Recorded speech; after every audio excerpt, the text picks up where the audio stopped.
It's loading. Hello, everybody. Welcome to another episode of For the Fans podcast, where football season's almost over. It's kind of sad. Getting It there. is super sad. 3 more games left. We're not counting the Pro Bowl. No, three more games, isn't? Oh, three more games, 2 more weeks, no Pro Bowl. Got it. Yep. I was like, 3 more games. I was like, no, there's more than 3 more games. I was like, nope, there's the 2 conference games and the Super Bowl. Yep. I'm going to be honest with you guys, though. This might be a bit of a hot take. I don't know. It might not be with you guys, but given the 4 teams that remain in the field, specifically with the Broncos and the situation that they're in, You mean the 3 teams left? Yeah, I am not stoked for this year's Super Bowl. I thought I would be. I thought I would be, given that we wouldn't have the Chiefs or the Eagles, but yeah, The I feel like AFC is pretty disappointing this year. the divisional round I feel like kind of let me down Which in more ways than one. I have so many questions because there's a whole lot of speculation, but we'll get there in a minute. I mean, the AFC has been interesting, I would say, where I think we even talked about beforehand that we had like 3 teams winning the AFC, and that was kind of it. Yeah. Whereas the Yeah. NFC, I feel like NFC was exciting all around. I feel so bad. I really thought the Bears were gonna beat the Rams. I was gonna be so happy. It was close. We'll get into that here a little bit. I think that's probably where we just need a springboard here. We need to talk about the 4 teams that lost. You know what I mean? And what's the next step for them before we really go into the conference championship games? Because I almost feel like I'm more excited to talk about what went wrong for these 4 teams than for, where do we go from here with the remaining 4 teams? Yep, I'm in the same boat as you, I think. Yeah. So let's kick it off with the Houston Texans. What do we think? I think it's pretty obvious what went wrong for the Houston Texans. Whatever was going on through C.J. Stroud's brain, it was just not it. Oh, I mean, did you hear what C.J. Stroud has said since then? I don't think so. Let's hear it. I'm pretty sure this was accurate, but apparently he went up to the podium and said basically, yeah, with a defense as good as ours, I felt like I don't need to play hero ball anymore. So I'm trying to get accustomed to doing that. Yeah, I don't like that take. I don't like it either. Because it seems like he's trying to deflect blame in my mind. Yeah, I mean, but he hasn't been good since his rookie year. He hasn't really been all that good since his rookie year, in my opinion. No, and I'm wondering because if I remember right, Tank Dell was a rookie the same year as C.J. Stroud, and That's they right. connected a lot, and Tank Dell's been injured for the last 2 seasons. He has, but Stroud also had Nico Collins, and at one point he had Stephon Diggs too, and he was just playing great, but it's just it hasn't been there in the couple of years since then. And of course, people are going to clown him, kind of being all like, oh, dude has one good rookie season and all of a sudden thinks he's a mentor for all other QBs. Caleb Williams. Just saying, Caleb Williams didn't necessarily have a great divisional round game either, but it was better than C.J. Stroud. I've seen so many people say ever since C.J. Stroud did this, Caleb Williams, Stroud has been horrible, and Caleb Williams actually been kind of decent. And I'm just like, oh boy. Yeah. But for the Texans, here's the biggest thing. And the Texans, it feels like there's other issues that come around. They came out and they talked about, Joe Mixon was supposed to be their number 1 running back this year. Mm-hmm. And then he was hurt, and they said he'd come back, and then there was some sort of freak injury or something like that. And he missed the entire season. It just makes me wonder, what the blueprint and the plan will be for the Texans next year to really remain competitive in that regard, because it feels like the offense is stagnant, and I don't know if that will necessarily change simply by Tank Dell and Joe Mixon coming back. The defense looks really, really good, but they're going to have that more figured out next year. They always do. Whenever a defense plays well one season, coaches catch on the next year. They're not going to be able to hold on to all of those pieces forever. Right. I mean, I look at the remainder of the AFC South, and the Colts would have been there if it weren't for just this absolutely awful luck that they get it, luck that they that they got the hand that they got dealt at the very end of all of this. So, I mean, we'll see what happens with them. Titans, Robert Saleh is not the answer, guys. I think we need to be, like, straight up there. If you're trying to, like, develop and have Cam Ward take the next step, why'd you hire a defensive coach? I'm going to love it with the amount of beef that Robert Saleh and Liam Cohen had in the one game. That's right. They don't like each other. No, because Robert Saleh's mad that Cohen got the Jacksonville job over him. That's right. It's going to be heated for Titans fans, which I kind of like, because I like the old school rivalries. It's like, it's not going to come close to Packers-Bears, but this is going to be a very heated rivalry there's going to be the teams and the coaches. We're right. We're going to have rivalries renewed next year, too. The other big one that I've seen is, Baker Mayfield is all up in a tizzy about, when he got let go and, in his words, tossed away like a piece of garbage, in his word. And he never got an apology or anything like that, or a phone call about it from his head coach, who is now the head coach of the Atlanta Falcons. Yep. Also, rivalry jersey for the AFC South next year, so it's gonna be. Whew. Yeah, I think at this point, if the Texans don't make some adjustments here, especially as trying to figure out whether it's like a new offensive coordinator, completely new offensive blueprint, yeah, I have a hard time seeing any team other than the Jaguars running the AFC South next year. Texans have got some work to do. Let's go. Hey, you guys got work to do too. You know what I mean? Trust me, I know. Have you seen our cap situation? Yeah. No? How bad is it? Real bad. Like in debt bad? Or yes. Ooh. Balky set a lot of things up and signed like low-end players to multi-year like $30 million deals. And we traded away traded or cut so many players. Like we're paying Gabe Davis about $20 million right now. Oh man. A lot of dead cap hits because Gladstone's like, hey, these people aren't part of our organization. We gotta take the hit for a year, and then we'll be back in a year or two with actual money to spend on stuff. And we have Devin Lloyd and Travis Etienne about to become free agents. So. And you're gonna want to hang on to them. I want to, but a lot of people are like, we could probably let Etienne go. We may let Devin Lloyd go because he was in a contract year and he balled out this year, so he's probably gonna want like. I mean, yeah. Okay, I might be able to get on board with the whole argument of, hey, maybe no to Devin Lloyd. I mean, he's played really well, but you've got some other dogs on that defense, and I'm like, okay, maybe we can work something out. But Travis Etienne ended up actually being pretty sneaky good this year. I like him, and apparently, this is why I think we'll probably keep Etienne. He's apparently going to be going around for about $6 million a year, and I'm like, with that good of a running back, I don't think you can pass on $6 million. Yeah, I agree. That is cheap. Yeah. Anyway, going back to it here with the Texans, I feel like, the biggest thing is you've got to fix the offense. You've got to figure out, whatever's going on in C.J. Stroud's head, whether it's, fix the offensive scheme, something along those lines. You want to stay in this, he's got to figure something out. Tank Dell next year, which I think will help a little bit. Yeah. And all right. Joe Mixon, I think he had a mess up with his injury along this season, so I was talking about that earlier. Yeah. He may come back next season. I've heard that there's a possibility he may not even be back next season. Yeah, really? I've heard that too. It apparently was some sort of weird, like extended, like there was a complication with the injury or something like that. Like the general manager had to make it clear that's like he wasn't like jumping off cliffs or riding motorcycles or something like that. It was something medically happened that delayed the return indefinitely. And we don't know how long it will extend, which I think hurts his offense as well. Yeah, absolutely. All right, cool. Let's move on to the Bears and their situation here. I'm sure you guys have probably seen it. Obviously, I didn't actually get to watch this game live. And look, I'm not here. Oh, believe me, I know.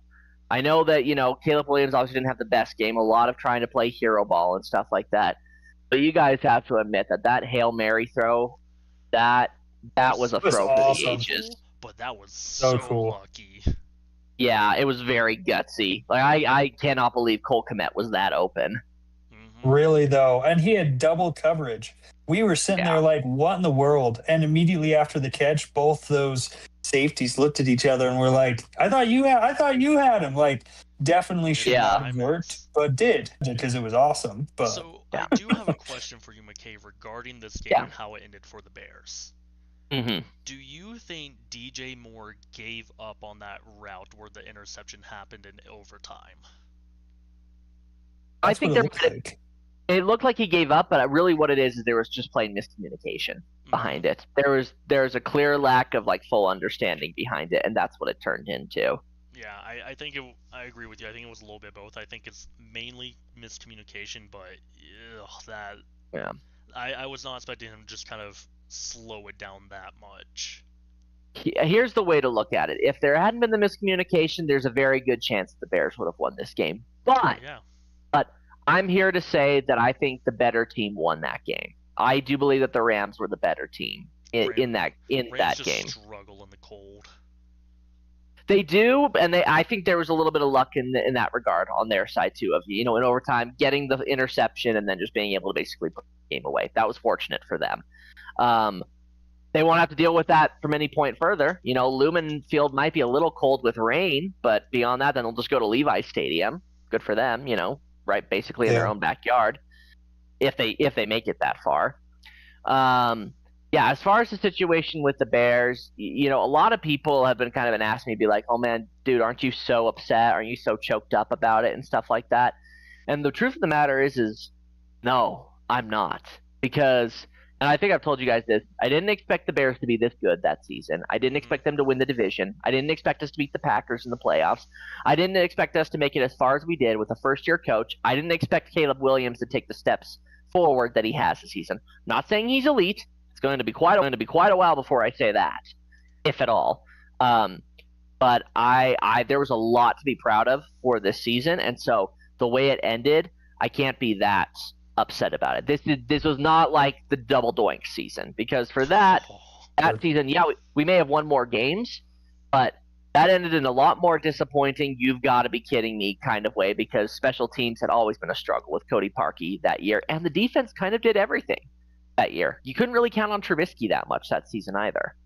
This was a different year where, yeah, the defense kind of pulled their weight, then they faltered towards the end. And Caleb Williams always and co always found a way to make it interesting. So it was a fun ride. We'll see what happens next year. I think for the Bears, as far as things that they need to fix on their end, the defensive line has to be the biggest fix.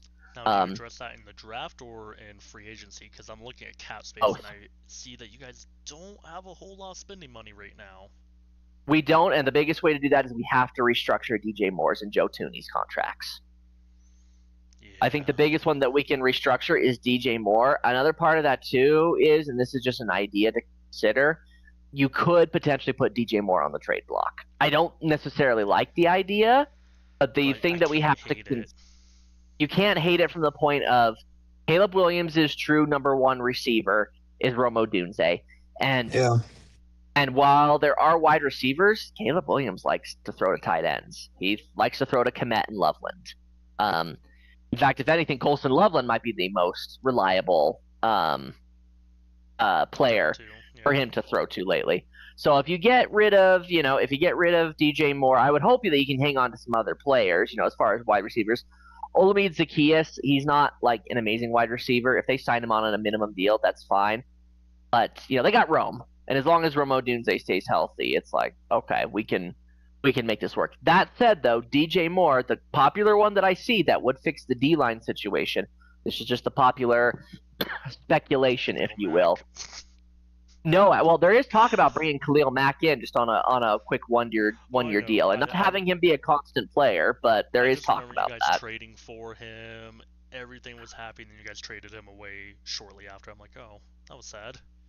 Yeah, no, but it would come from the same division. The talk is that we would give up maybe a later round pick and DJ Moore for Max Crosby. Oh, I don't. Interesting.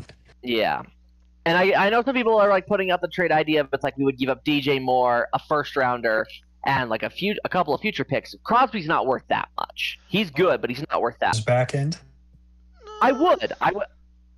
I I would say, if he's put into a defense where it's kind of like he's not double team and triple team, he can still be pretty good. And that's something that is possible with the Bears when you've got players like Tremaine Edmonds and TJ Edwards, if he's healthy. I know he's been hurt now. I know he's got to have time to recover. We had another one of our big tackles go down with the injury, out for the season pretty early on. But you put Crosby in there, and between him and Montez Sweat, that would be pretty. That would look a lot like Myles Garrett and Carson Schlesinger with the Browns. Agreed. The wild trade for Matt Crosby that I heard like a couple of days ago. Yeah, let's hear it. So this is someone suggesting what the Jaguars should trade: 2 first-rounders, a 2nd-rounder, and trade. That's too much. Way too much. I looked at that. I'm like, you are out of your mind. That is way too much. I think that is I think you're in the same boat as me in that regard, Shane, where it's a thing of, okay, cool, give up a first and a later pick for Crosby, or give up Trayvon Walker and a later pick, but that's it. Mm-hmm. Nothing beyond that. Because Crosby has a pretty big contract. He's 29 years old. I'm like, that's a lot of capital to give up for one person who's not even, like, if we were talking Myles Garrett, on the other hand, I'd be more tempted. Yeah. As far as if it's just for Max Crosby, I like the more approach if it's either you give up the one and a later pick, or you give up a player like Trayvon Walker or DJ Moore in exchange. Mm-hmm. I do believe, though, that Crosby's probably on the move. Which is weird, because I think they're surprised if he wasn't. He has said many times he wants to stay a Raider, but there's so many uncertainties there that I don't know how he could. But the Raiders. But there's only one. Shane, as far as keeping a player there on a horrible team, there's only one way that you effectively keep them there, and that's with money. He already has the money. I think there's another way, because honestly, I look at the Raiders, I'm like, they are starting to get some solid pieces in place. They got Ashton Genty, looks great. They got Brock Bowers, looks great. They got Matt Crosby. I'm like, they need a quarterback and a receiver, and they got a good core 5 with a lot of money to work with. Except you also still, on top of that, have to do coaching and culture. And that is what makes or breaks it, and that's what the Raiders don't have. I don't care how cool people think Fernando Mendoza might be. I don't think... Well, hear me out. I don't think it's going to happen. What if McDermott went to the Raiders? You want my honest? This is a good transition into the Bills conversation here. You want my honest take on McDermott? Kind of overrated as a coach. Oh, okay. I personally believe that he is a lot like I see him in a similar vein as like Matt Nagy, where it's like, oh, why does Matt Nagy seem like such a good offensive coordinator for the Chiefs? He's not. He just has Patrick Mahomes as his quarterback. I see Sean McDermott in the same vein. Why has he been at the level that he has been? Because Josh Allen's been his quarterback. I don't like the situation that he's in. It would not surprise me if he ends up being the coach for the Raiders. I don't know if he'd go for it, because it seems just like that's like, he would rather have. Yeah. I think I know very well, transitioning here into the Bills situation. I think I know who the Bills are going to hire as their new head coach. Brian Daboll. 100%. They're going to get Daboll. Which I don't know if I agree with that. I don't know if it's a good pick, but Allen kind of played better to some degree with Daboll, and they have a good relationship. Yeah, I do want to talk about the McDermott thing, because I don't know how much you guys have seen of today with the press conferences and everything. No, share this. You were mentioning this earlier. You wanted to talk about it. Baby. It was hot stuff. So, as we all know, Sean McDermott was fired, right? What? Thank you, Tyler. Just to make it more exciting. Go ahead. Yes. So McDermott was fired, and they fired him for saying basically that he couldn't win them the games, and they felt like they hit a playoff wall with him. They went on to mention, they're like, 13 seconds, this questionable catch from this last game. Basically, the past few games that the Bills have lost where there was kind of things that weren't on coaching, but more on the player perspective. Because I mean, how often are you going to see a player score a touchdown in 13 seconds? Yeah. So Sure. they listed that as reasons of firing him. The second thing, and this is where like all the craziness started to happen. They talked about receivers saying, because McDermott had been basically, hey, we don't have enough pieces to win the Super Bowl. We need to get these pieces, and they helped fire him for that too. They brought up Keon Coleman, one of the reporters. The owner looks at the GM, Bean, and says, I will answer that. And the owner goes on to say, yeah, Keon, he was a pick that was pushed onto us by the coaching staff.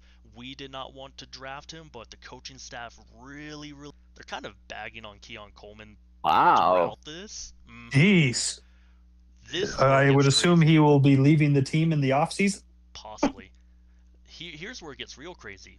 I can't imagine wanting to stay. Fans have now found video of like draft time and combine of the GM Bean basically saying, "Oh, Keon ran a 4.56. That's going to help us get him." And then he had a documentary series that basically had him say, "Yeah, I went to dream and I woke up and I'm just like, I need to draft Keon Coleman. Like that is our guy. We have to get Keon Coleman." But the whole time during this press conference, they're saying that wasn't on us. So a lot of people are like, "So you fired the coach?" And you're saying it was the coach's decision to draft this guy, but there's video evidence of you guys and the GM directly wanting to draft this guy. Now you guys are throwing a guy who's currently on your roster under the bus and bad mouthing him the whole time. Yeah, how does Yeesh. that work out? Yeah. So It's not a good look. the Bills went from being like one of the top coaching landing spots for a lot of people to, after today, a lot of people are looking at the Bills and just going, even with Josh Allen, I don't know if I want to go there because that front office and owner seems horrible. The Yeah. new head coach will have to report directly to the GM Bean, who got Yeah. it. I like that idea. It looks really bad. Do we feel like the Bills window has effectively closed? Because I'm starting to get that feeling. You know what I mean? I think it's gone. We talked about it, back, before the play anymore to be the kryptonite. This has to be the year. If the Bills don't get it this year, then that's it. And I feel like with Josh Allen, knowing that he's still gonna ball pretty well, but now he's got other priorities now with his wife, his soon-to-be kid. The situation has changed with coaching. There's still no true wide receiver, and they've been asking to get one for years upon years, and nothing has ever happened. If James Cook is kind of getting up there at the point where he might not be as effective as he used to be, because that's just what happens with running backs, I'm kind of wondering if the window has closed for the Bills. The Patriots are good again. There's another part of it too. I'm just curious to hear your guys' thoughts on that, but I feel like the window has closed. I could foresee them continuing to be this wild card option unless some serious changes happen, and I think that's all going to start with a coach. But I think that the front office has, like was just said, has sadly made it an coach to land who's going to make a difference. And there could be some motivated person who comes in and says, "Look, I want this opportunity," and maybe they perform the miracle. But I do think it's going to be that. I think it's going to be a bit of a miracle where some coach comes in, changes the atmosphere, really picks up some good players, which I think we've all seen players do. I mean, look how quickly the Patriots turned around, division rival. I think it can happen for them. I think they still have some solid weapons, even more than what I've seen other teams start with. They just need those couple of other options, and I think they're there. To burst your bubble a little bit, the Bills have one of the worst cap situations right now. That doesn't surprise me. But I think there's other ways outside of the cap. I think they have some solid people in place to where they don't need crazy solid people. I think they need some medium grade people, some money ball people to step in and make the difference. Here's my take on this, and this is going to be a wild and crazy take. I think the Bills' window has shut. I think the Patriots are going to own the division for the next 3 to 4 years.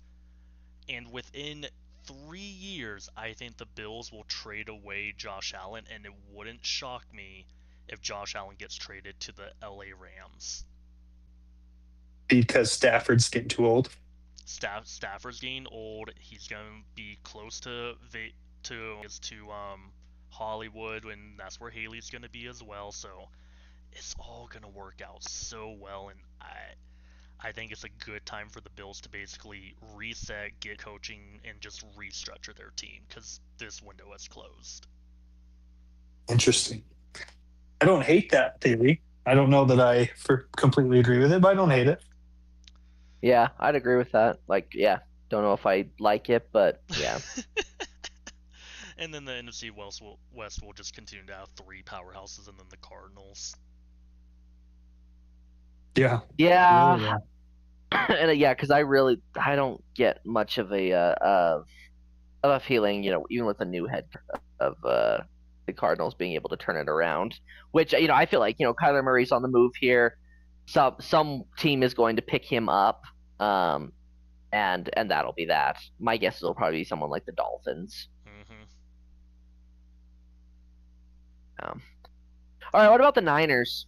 What's the situation with the Niners? I know injuries didn't help.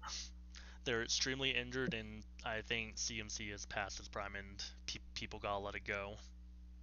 I don't see that at all with CMC. I don't think he's done yet. I think he's still got some juice left in the tank. I'm not saying he's done. I'm saying he's past his prime, and what's the best thing to do with the high-value player that's past their prime?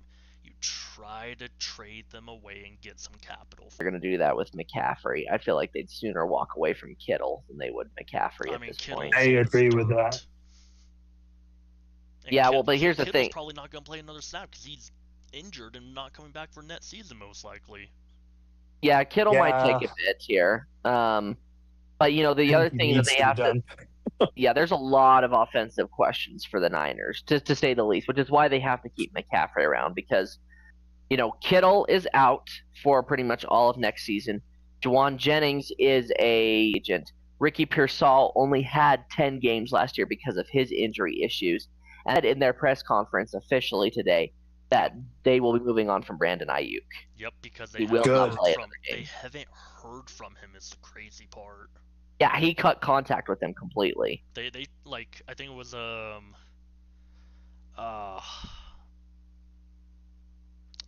coaching staff tried to contact him like 4 or 5 times, and he just never did. And they're like, nope, we're done trying now. Yeah, he straight up ghosted them. That's crazy. How does that make you feel knowing that Ayuk, I remember when being drafted, you were so excited about Brandon Ayuk. You wanted the Bears to draft him and everything. How are you feeling about him now?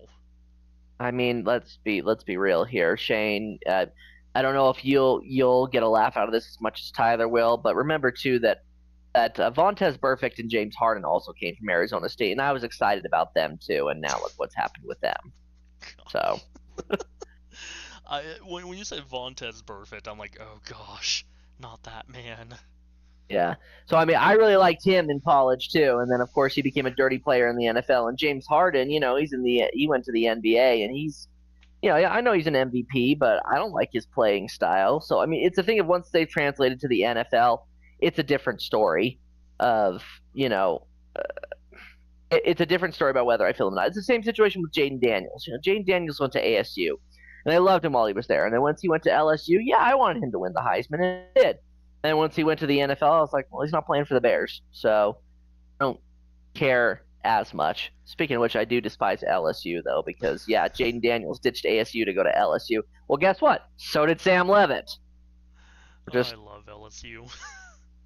Oh, I hate LSU. I hate LSU almost as much as I hate Alabama. Ooh, that is saying something.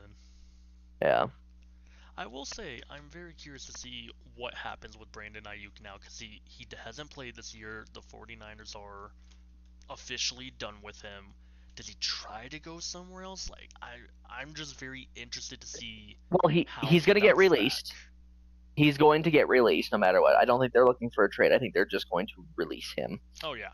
And if they do that, yeah, the question is where does he go?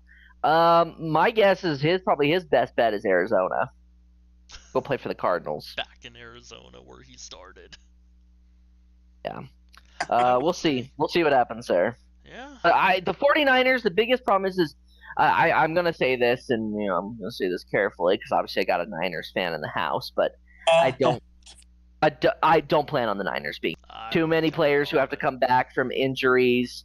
It's going to be too competitive with where the Rams and Seahawks are at. I think Purdy's great, but I think Purdy has to have that cast around him. He's not like Josh Allen. Yeah. And also that I think coaching system is one of the best in the league, so. Yeah, it makes everyone good. But even then, you still got to have the pieces around you. You know what I mean? I think even Emily will agree that. I don't think Emily would be over here being like, oh, no, Brock Purdy's way better than Josh Allen. No. But he is.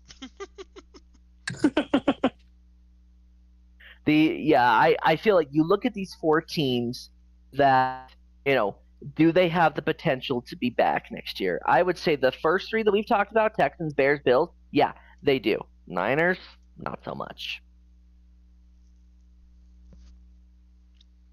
All right. So maybe in effect we're saying the 49ers window is closed more than the Bills have. I would have to see another year. I think the 49ers could get healthy and at least contend in their division, but it's going to be rough. Yeah, I think you're right. I would like to see them come back. I think the biggest issue they're going to have is I think they got a little bit lucky with the wild card spot that they were kind of able to fit into, where they were the 3rd from the NFC West. And I don't think they'll get that lucky next year. And I don't think I don't think they're moving up to the 2nd or 1st spot in that division either. So I think it's not even so much that they're going to be that much worse of a team next year, as much as I just don't think that the availability will be there, and I don't know that they'll improve enough to move past what's in their way. Yeah, I agree. And Emily never spoke to me again. Yeah, pretty much. Okay, cool. All right, well, let's go ahead into our championship week then. Talk about these matchups here. So we got the Denver Broncos and the New England Patriots, and they're playing at Mile High. And obviously the big question for the Broncos is, they're going to have Jarrett Stidham starting with Bo Nix being out. Let's just get it out of the way at the very beginning. Shane, who do you think is going to win this game? Oh, gosh. It's going to be the Patriots with the cakewalk schedule that everything is just lined up perfectly. Easy. Matt's not here to reprimand you. No. Matt already put in our document talking about the easy schedule. He brought this on himself. Yeah, he tried to bait Shane into it. Everyone I know, including other Patriots fans outside of Matt, has said that the Patriots have been very, very lucky and basically have just walked into the playoffs and dealt the god hand of a playoff bracket. And here's my struggle is I feel like a lot of times this is why Matt and other Patriots fans get defensive, is because they almost take it like we're saying the Patriots suck. And I don't think that's true. I think the Patriots are a good team. I think the difference, I agree. It's like commenting on the weather. It's like saying, oh, that was a lovely day today. Does that mean that the world's ending? No, it doesn't mean that it's going to be a good day for you. It just means the weather was good. Just because the Patriots have a cakewalk, I think a little bit, not a true cakewalk. They played some good teams, but because they've got a good track, because they have a good track. Him out. He showed there up. He is. There he is. The man, the myth, the legend. I knew he couldn't resist. You summoned him. Not too sick. Oh, that now, is funny.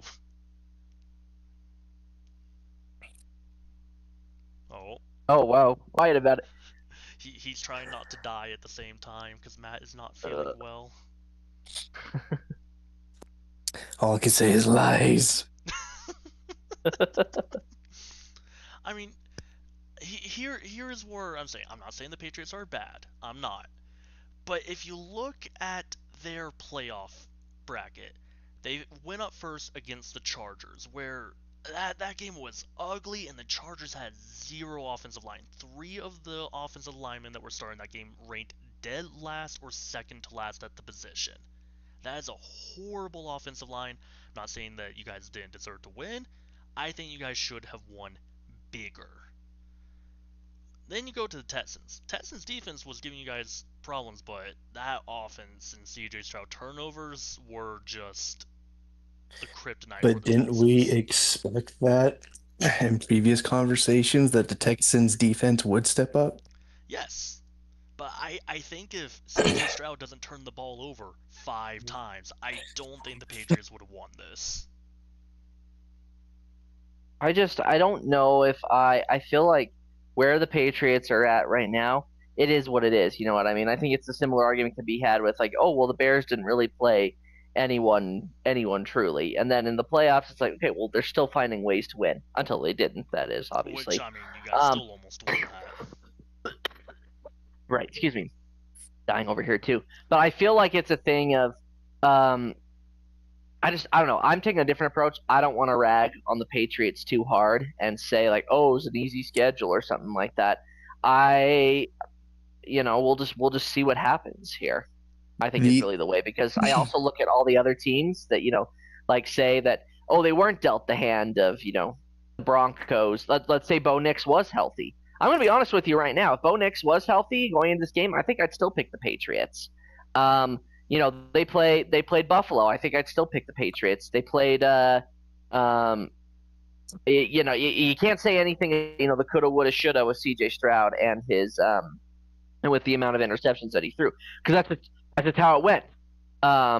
Same thing too, Shane, sorry to say it, but if Patriots were playing Jacksonville, I'd probably take the Patriots. So I guess I just have a bit of a different take on it. That was actually one game I really wanted to see, was Jaguars versus Patriots, because I feel like, in all honesty, I think the Jaguars matched up horribly against the Bills, where those two teams countered each other. It was the number 1 pass defense against a team that loves to pass, and then the number 1 run defense against a team that loves to run the ball, and with the pass happy league, the passing team won. I think the Patriots can do some damage, but I'm worried that a lot of people are going to be going, because I'm looking forward to the Super Bowl, because I don't think the Broncos are winning this game without Bo Nix, even though that apparently backup quarterbacks are the kryptonite to the Patriots, which I find very funny. Find that funny. I don't think, and I think that's what the issue is that the Seahawks, I feel like, are riding momentum. The Rams, I feel like, are riding momentum. The Patriots, you guys have momentum from your wins, but your wins have looked really ugly, or against teams that no one had high expectations for.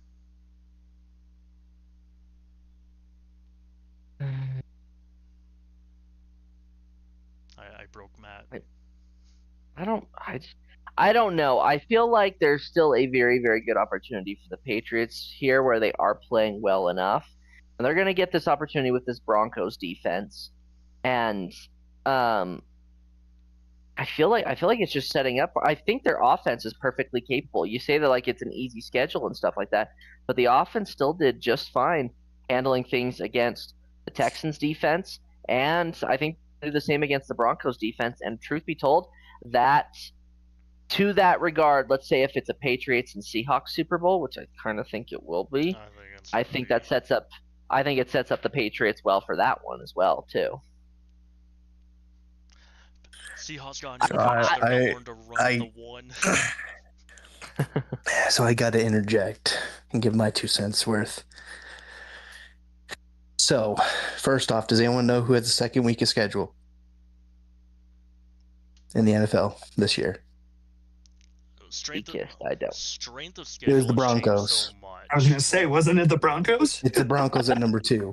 So the fact that nobody talks about that drives me nuts. They do it all just the as time. easy as My a schedule father-in-law hates how as much the I bring it up with him. Patriots. I was going to say I would not go that far, Matt. I've heard plenty of people talk about the about the lack of strength of schedule for the Broncos too. I think heard this is. Go ahead.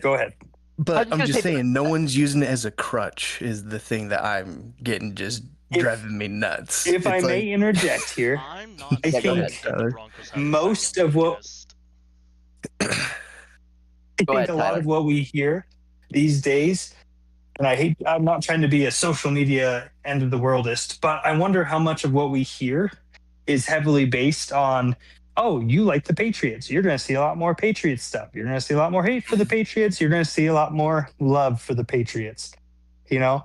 And because I feel like my father-in-law, who is an avid Broncos fan, is ranting constantly about how much everyone underestimates the Broncos. So, I mean, I'm going to counter with that, Tyler. I'm going to counter with as in I guess counter is not the right word because I completely agree with you because I haven't really heard all that much about the Broncos' weakness, like not having a strong strength of schedule. And the only times I've ever heard about that with the Patriots is from you, Matt. But you want to know what I've been seeing a lot is the Bears didn't play anyone real. I heard that there the you go. entire season. So they were also actually ranked 6 or 7. I have strength of schedule pulled up. Wait, New England hold on that had really the- quickly. Hang on. Oh wait. No, go ahead, Shane. You're going to answer my question anyway, looks like. Patriots had the easiest schedule by far. Denver came in at 25 out of 32. So they're like the 7th easiest schedule. I'm going to do all of our teams. Tyler, your Falcons had the 26th easiest or most difficult. These are most difficult. Sorry. Most difficult at the top, easiest at the bottom. So Patriots had the easiest. You guys had Falcons had the 6th easiest schedule. Let me find Chicago. If I remember correctly, in preseason, and that's what we need to get to the argument, in preseason we have the second hardest schedule. Yes, and here's the thing with strength of schedule, they change throughout the season based off of how teams are performing. Right. So the Bears, You look at Bears land at 16, so they were at the very center of all the teams for difficulty.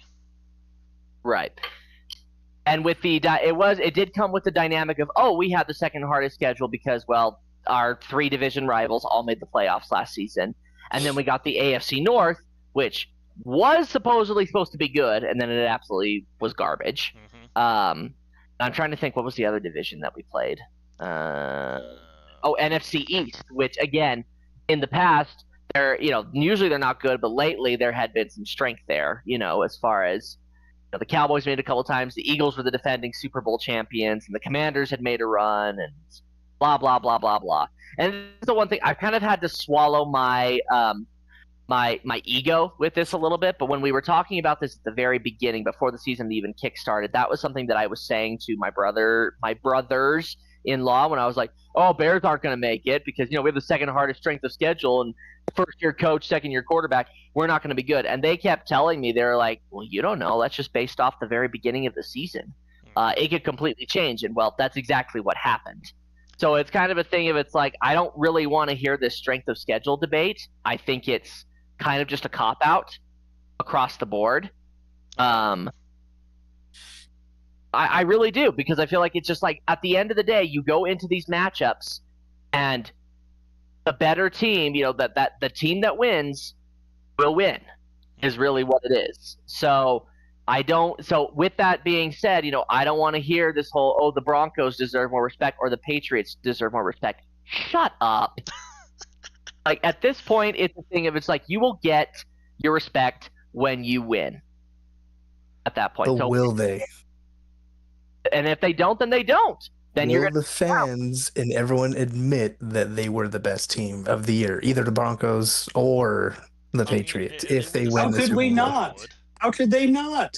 A If they go logical thinking fan would think it. Yes, I get it that you've got a bunch of degenerates out there who will be like, "Oh, but easy schedule." But Matt, if you're listening to the degenerates, I'm sorry, that's your fault, not mine. And also, there's many fans that will put an asterisk over Super Bowl wins. Like, nah, if you made it to the Super Bowl and won, you don't have to make excuses for anybody. What about the Tuck rule? What about the Spygate? What about Deflategate? Dude, we're not gonna dive into this rabbit hole. I don't. But I mean, on the flip side, people are going to talk about, oh, what about the the Chiefs and the refs and stuff like that, and then getting help from them. Oh, what But about that's actually real, McKay. Come on. Gosh, this McKay. is the problem. This And is the talk problem, real Matt. kidding. I'm just kidding. What I'm saying This is is, the problem. what I'm saying is, I'm if you just make it to the Super kidding. Bowl and win, the better team won that year. Get Yeah. over it. Anybody can win any given Sunday. Yeah, Things get- no, I'm just Things get tossed in medicated. there with Sorry. different things like Deflategate, Spygate, Revs, all sorts of other stuff. I mean, we're on like 4 or 5 years of the NFL is rigged. Look at the logo colors, and I don't know if you guys saw this one. This Super Bowl, people inverted the colors for the logo of this Super Bowl, and the Seahawks, and I think it said the Broncos.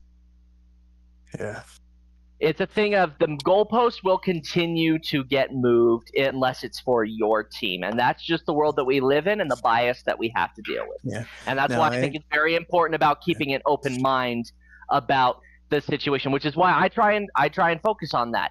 As far as like in the case of the Patriots, I'm not over here being like, cakewalk schedule and stuff like that. I'm like, doesn't matter. It doesn't matter if you think it was a cakewalk schedule or not. The Patriots are winning. They're in the AFC Championship. They've got an MVP caliber quarterback.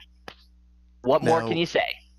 The one thing I was gonna mention, because it's actually logical. So everyone talks about how their offense hasn't really produced, but I have to ask the question: like, do you blame it with the defenses that they have to play against? Who's saying that the offense hasn't produced? I think it's produced just fine. Well, I'm talking about like within like the point range people want or expect that they should be blowing out people by like 30 points, and it's like no, I don't think that's the case at all. The defense obviously was a huge factor like this last game with the Texans. Like they got to Drake May so many times, but when big plays needed to happen, they got it to happen. So I feel like I agree. It gets the job done. I will say Broncos game. I think losing Bo Nix literally lost them the championship. And you might be right, but we don't know for sure. Because Right. I mean, here's the thing with on the Patriots side here. This is how I say, it's like, oh, they should be blowing them out by 30 points. They're probably thinking from a fantasy football perspective. That's just where I'm going to go with this, because I'm going to be honest with you, Matt. I had Drake May on several teams, and outside of one performance, which was against the New York Jets of all teams, he was not that good from a fantasy perspective. He was okay. But again, that doesn't mean that because he wasn't so good on the fantasy football side, he shouldn't be the actual MVP of the NFL. Those two do not add up. They do not equal. They're not equal to each other. One does not equal to the other. 2 + 2 = 5. Yeah. I think that there's a lot of division that's going to happen with this game. I'm sorry, you're going to have to just accept that fact, Matt, that if the Patriots do win this game, you're going to have Broncos fans all over the place who are going to say, well, if we had Bo Nix, right, Tyler? You're going to hear that in your household going into if the Broncos do lose this game is going to be, well, 100%. We would have won it. 100%. There is going to be the excuses are going to fly. I think even from the Bears' point of view, us losing that game, the excuses are going to fly. You do still have some Bears fans who are like, it's all Caleb Williams' fault.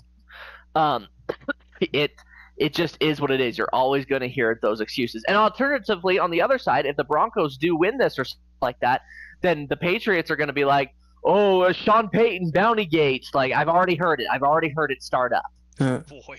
Yeah. Now, here's the only investigation I want to do with that whole scenario. I truly want to know if Bo Nix actually broke his ankle during the game or in the locker room celebrating. He was limping off at the end. I've seen rumors that like he bruised it and hurt it during the game, and then he was celebrating and messed it up while celebrating, and that's when he broke it. And if he did, adrenaline started to wear off. Right, but that's just like the little down the rabbit hole that I saw. Oh. And if that's actually true, then it's like further down the rabbit hole. It's like you guys deserve to lose if you can't contain But Bo your Nix excitement. isn't even injured, in that they're just wanting to have a backup quarterback play the Patriots, so it doesn't look bad on Bo Nix. and apparently the Patriots have kryptonite with backup quarterbacks. That's the rabbit hole I've seen. It could have happened either way. It could have happened. on It could have drugs. happened in the game. It could have happened in the Yeah. in the celebration afterwards. Here's a good point. You talked about how it's like, well, you can't contain yourself while celebrating. You deserve to lose. You know what? Sometimes it just happens in the moment. I'm going to take us back here to the National League Championship Series Mhm. within Major League Baseball. You're in the bubble and stuff like that. I'm going to shout out because Cody Bellinger got re-signed by the Yankees today. When he was with the Dodgers that year, he hits his home run that essentially enables him to go to the World Series. And what does he do? He goes up to dap one of his buddies. They smack elbows, and what happens? He dislocates his elbow. Sometimes it just happens. I don't think that's what happened to Bo Nix. I think something happened. He got rolled up in kind of a weird way towards the end of the game. It's over. It happened. Right. Question for the Patriots fans out there: who was it who dented the Super Bowl trophy? Gronkowski. That Oh, was Gronk. interesting. Someone He couldn't was a- control he was a- their. He was a Buccaneer when that happened. Just throwing that out there. Yeah, but he was Sure. probably a little drunk. When was Gronk I'm just not saying. doing stupid stuff, bro? That's Yeah, good. it's kind of a given. It's technically more Tom Brady's fault than than I was gonna say that was the same year where Brady he yeeted that freaking Lombardi trophy from one yacht to the one next. boat. Yeah, that was amazing. The other thing that breaks me is that here's why I'm just like, when people bring up Gronk, I'm like, Gronk is an idiot, but he's a lovable idiot. Is when they're lining up for a play and Brady just has to go, Gronk, stand up, and Gronk's like, oh, I gotta do this then. I'm like, man, he does not know what he's supposed to do other than run out, catch ball. Well, yeah, he said it in one of his interviews. He's like, when they were asking me to, hey, so here's this play, said all this stuff, like, what's going on? He's like, to be honest, I have no idea. Just throw me the ball. And they're like, well, how do you know what to do? He's like, I just do it. Yep. Like, he straight up said himself. Let's close this for the AFC Championship game. If I just for X factors here, and if anyone wants to venture, an additional opinion, just make it quick. The Patriots are heavily favored to win this game. They will more than likely do it because they have the pieces, all the pieces, to make a successful run. What is going to stop them? How did the Broncos stop them? The most I see envisioning happen is something we saw in Super Bowl 48, which is where the Broncos defense does what the Seahawks defense does, and they just make an absolute nightmare for Drake May, just like how they did for Peyton Manning. Yeah. They just got to put pressure on him. Pressure the entire game. Multiple sacks, maybe a couple strips to go their way. That's what they're going to have to really rely on, is like probably a 3 or 4 turnover deficit. And this is not going to be the same as the Texans game because Jarrett Stidham is not going to pull moves like C.J. Stroud because he knows he's not capable of doing them. So they might more play it safe on the offensive side, whereas Stroud did not. So this will not be a mirror image of the divisional round. It's going to be, a mistakeless offense with a defense getting it done and getting turnovers. That's what it has to be. And Stidham can do it. He can be consistent. Like, he's not going to be balling out, but he will stay at least. He'll be a game manager. Yeah. He'll be a game manager is what he will. So he has to heavily rely on the defense. Yeah. All right, let's close this out here because we're just really about out of time. Yeah. We got to go over the NFC Championship. Seahawks and Rams here, guys. What do we think? Rams. I want Stafford to go to another Super Bowl. Seahawks.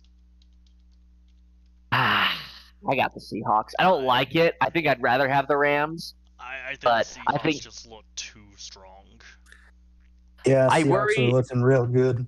Yeah, I worry about the productability. I get that, it was, you could blame it on the cold in Chicago or something like that. I think the Rams have a really good offense. Don't get me wrong. And I think it'll be cool, as far as it, being a divisional NFC matchup between the two. Which we're getting that for a second year in a row. We had that last year too, where it was divisional rivals meeting each other in the NFC Championship. I just think that there's just too much going on from the side of the Seattle defense. And I really do think we're kind of seeing 2.0 Legion of Boom here. And I don't see the Rams getting past that. Yeah. Now, the one thing that I wanted to ask, because I saw it I heard it on my way back home, if Stafford does win, goes to the Super Bowl and wins, is he in the top 5 conversation?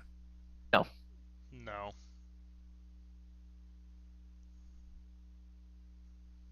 Fair.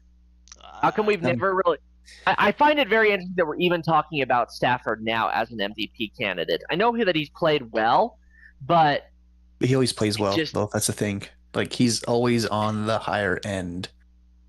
He always struggles finishing. My biggest thing So. with going into like the GOAT of sports and like who's in the top 5 or the Mount Rushmore, everything. I never count Super Bowl wins as a stat for them because a lot of people will be like, well, this person has this many Super Bowl wins, this person has no Super Bowl wins. And I'm like, cool. This is a team sport. The quarterback can't play offense, can't do quarterback, receiver, running back, offensive line, tight end, and can't do anything on the defense. He has his position that he's in charge of. Yes, he leads the offense, but I mean, let's just say like his entire defense was filled with practice squad guys, and the other team had elite defense and strong offense. It doesn't matter how good of a quarterback you are, you're going to struggle if your defense is just doing nothing to stop the other team. I recognize that, but maybe you want to take at least a little bit into factor as far as what was his performance in the Super Bowl looking like. Now, I'm going to take that back. I'm going to take this back because I feel like that's where we also have to wade into the argument of, let's say, what happens, when you talk about, championship appearances in other games too. A lot of people like to throw around, well, Jordan has 6 rings, LeBron has 4 rings, but a lot of that also comes down to what has the performance factor looked like for those 2 players. So let's take it back here really quickly, Matt, because I'll use this as the counter for Matthew Stafford here. You want to know who Matthew Stafford reminds me of, except for the fact that he already does have a ring? You want to know who he reminds me of? Dan Marino. Do you have Dan Marino? Do you have Dan Marino in your top 5 for quarterback? Because I don't. He's close. Some people do. He's close, but maybe Stafford I might consider top 10. But you talk about, top 5. I got Brady up there. I got Montana. I've gotten Peyton Manning up there. Brees. I love Drew Brees, and I feel like I have to put him in there just because he's my favorite player all time. I got Brees in top 5. He was one of the best, and his team let him down a few times. And personally, if I want to put a 5th one on there, I would put someone like Roger Staubach in there, or even Terry Bradshaw before I would put Dan Marino there. Dan Marino alone, yeah, really, really great player. Matt Stafford alone, really, really great player. But top 5, not in my book. Yeah, I just wanted to check. But and then on the reverse side, I think the X factor in this game is if the ghost or the old shell of Sam Darnold shows up or not. Oh, yeah. I think that will be the X factor because I think both teams will play really good. It's going to come down to mistakes, and I feel like Darnold, with the mistakes of his past, has a steeper decline than Stafford does. That I will agree with. So I'm predicting something like that happens. If the Seahawks lose, it will be because Darnold just played garbage. Yeah. And I think you're right. It is more likely for that to come out against a division rival than, say, if he's playing the Patriots or the Broncos in the Super Bowl. Also, right. You want to know who AI says is the top 5 quarterbacks of all time? Uh-oh. In this order, they got Tom Brady. Yep. Patrick Mahomes. Joe Montana. Yep. Peyton Manning. Yep. Then they have Dan Marino. Wait. So Dan Matt Marino Ryan. 4, then John Elway. Elway? That's another one that I... You might as well throw Eli Manning up there if that's the case. And then they got John Unitas. You might as Unitas, really? Okay, you might as well throw Joe Namath in there while you're at it. Hey, I'm just going. And for Dan Marino, I know. incredible arm talent, broke passing records, revolutionized modern quarterback play. When John Elway was playing, he was one of the best, if not the best, in his time. Yes, but the problem is, too, at the end of the day, is were you good enough, were you elite enough to win a Super Bowl? I know you talk about, it's a team sport and stuff like that, but you shoulder the blame a little bit as far as being able to win a Super Bowl. Stafford has proven that he can do that. but He did Marino with the did Lions. not. Yeah, I just Calvin that Johnson never gained a Super Bowl ring is a crime. Larry Fitzgerald didn't get one either. And here's the thing, I would probably put those two guys in my top 5 wide receivers. I would too. But think about okay, who else would you put in there with you? With those guys, Jerry Rice. I mean, Jerry obviously Rice, top Randy one. Moss. Yep.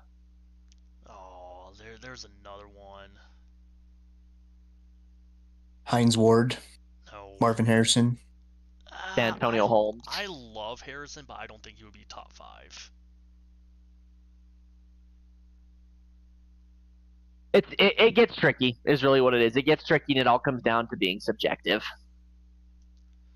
Always a fun conversation. Anyway, we got to wrap this up here, though. We are past time, and that's that. We've made our picks. We're thinking there's a little bit more division on the side of the NFC, so that might be the more intriguing matchup. And then we'll just have to see what happens on the AFC. Yeah. Alrighty then. I think that does it for this evening. Yep. And then right around time, we got a late start. Matt got called out and joined us for the latter half. Wall high, but it's fine. Overall, one of the more fun podcasts we've done because it was controversial and drama. Yes, a lot of debating. I kind of liked it. Kind of liked it. Shoot, man. See, now we gotta do like an episode where it's like, what is your most controversial NFL opinion? Well, maybe we can discuss that some other time. Won't be next week. Won't be next week. McKay will not be here. I'm assuming the other two will be, Matt and Tyler. I am planning on it. Good enough for me. I just don't want to do a podcast by myself. That's fair. Done it a few times. It's not fun. Yeah. Very one-sided. Yep, but we got what?